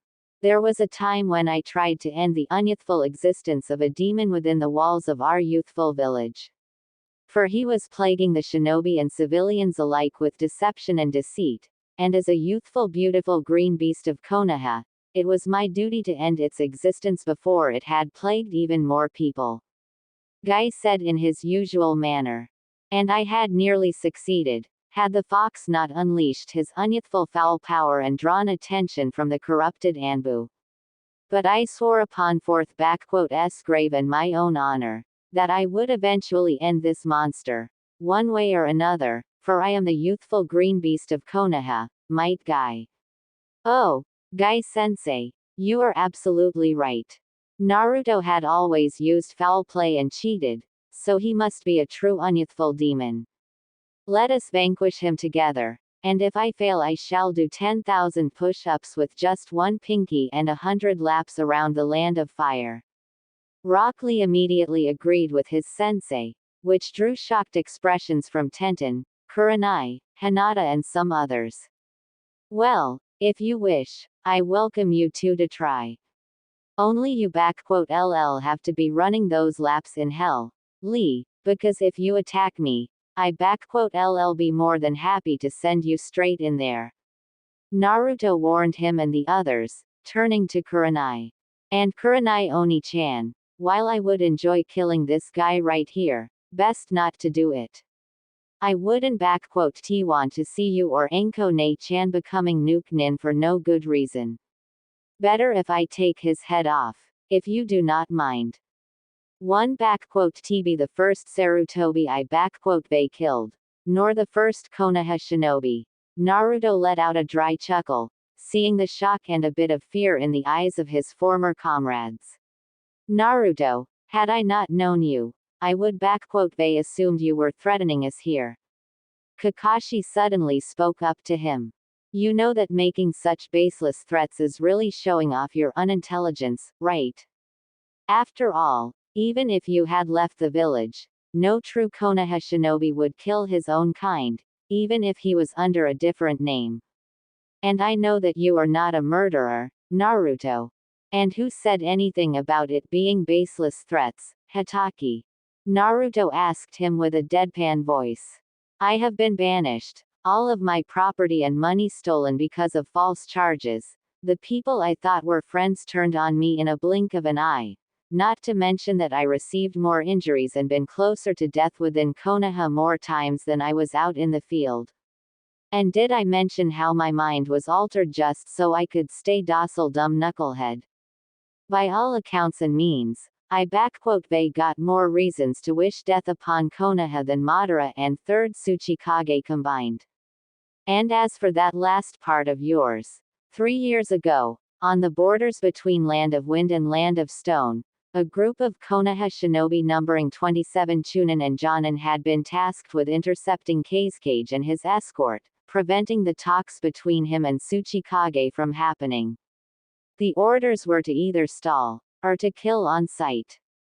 Nobody returned, and 5 days later, their bodies were brought back on a cart by a villager from Land of Rivers, whom I paid good money to get their bodies back to their families, along with a warning, remember. Naruto let out a small smirk at a sight of shock coming over most of the shinobi out here, who realized that he was the man behind the infamous River massacre, one of the worst recent defeats of Konoha, when all participating shinobi were brought back, all dead, brutally murdered, and some barely even recognizable. It was assumed at first that this was the work of Akatsuki, someone like Itachi Uchiha, or it was a team of Kiri Sanbu.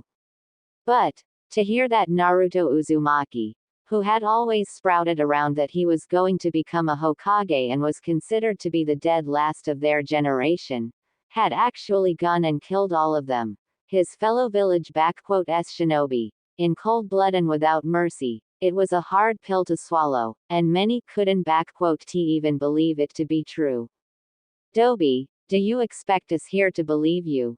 It is common knowledge that it was my brother who had killed them back there, having taken a contract from Kazekage. Sasuke retorted to Naruto. You may look different, but you are nothing more than a dead last, whom you LL always be, no matter what. Yeah, Sasuke-kun is right. You are just an annoying little pest that can compete with real shinobi like us here. You probably just changed your looks so that you can look cooler and try to get me to fall for you, but it won't work. Sakura shouted at Naruto, who looked at her with a, are you shitting me, look. Good Kami, was I really that dumb to have a crush on? Oh, right, I was that dumb. Naruto mentally sighed before speaking up. Sakura, I don't know what gave you that idea, but let me assure you of something. I traveled all over the elemental nations for over 7 years and have seen many, many beautiful women and girls, and compared to them, you are like those frogs Kasama Sanin here fantasizes about in his sleep. And as for the change in looks, I have an S-rank nuke nin organization after my head, plus you Konoha idiots wouldn't let me live in peace, not to bloody mention me holding a Kyuubi inside me, so I needed to make a couple of changes, in order to survive and not become a prime target for all world to take. So, those reports from Gaara, Temari and Kankuro about your death at the hands of Suna S nuke nins were false. But they brought back your corpse. Lady Tsunade and Shizune personally examined it and confirmed it was you. Shikamaru stated to Naruto in shock, who merely smirked. We mourned your death, Naruto. We buried your body and Konoha had the biggest celebrations since its founding, which lasted for 2 days without end, I hear. Naruto added up. As for that corpse, you would be bloody surprised what a dead blonde genin of my age, a skilled Iryo-nin and a special seal can be used for. Gaara was more than happy to provide for the first two, while the last I did on my own. What better way to disappear than to die? And after that, it was only a matter of dyeing my hair black, since it is the most common color on the planet for hair, changing the hairdo, and getting rid of whiskers through a very precise and a little bit discomforting operation, but damn if it was worth it. What a drag, you clever bastard, to think that Choji and I were crying over a fake corpse. Do you even know how bloody painful it was for us all? Hinata, Kurenai-sensei, Anko, your mother, you they broken so many hearts with that stunt. Hell, Lady Tsunade and Shizune were openly crying over that damn coffin during the procession. Have you thought about what it would do to us? Shikamaru screamed at him. We know what we said was wrong on many levels, and we were sorry, but that was just cruel and horrible. Shikamaru, just because you, Choji and some others among you realized what you they done dosen t excuse you, nor grant you forgiveness. Naruto started coldly. Now, enough about all of this. I am still technically banished from Konoha and can t return, so going back would be signing up my own death warrant, and according to my punishment, I can t go back under any circumstances, so. Actually, Naruto, the Council of Konoha has withdrawn that punishment from you upon the return of Kushina and Menma back to Konoha, pardoning you of any and all crimes. Jiraiya chimed in, getting a curious eye from Naruto. Now, given the fact of you still being a son of 4th Hokage, a Jinchuriki of Kyuubi, and a citizen of Konoha, there is no way we can let a prodigal boy like you continue to stray away from his home any longer. Plus, if you come back, then maybe Tsunade'll finally forgive me and I can be allowed in Konoha once more. In other words, I am either coming along with you peacefully, or you and this cavalcade of double standards and nut jobs will take me there by force, is that it? Naruto wasn't sugar-coating in any way. Well, when you put it like that, I guess none of us here has any other choices.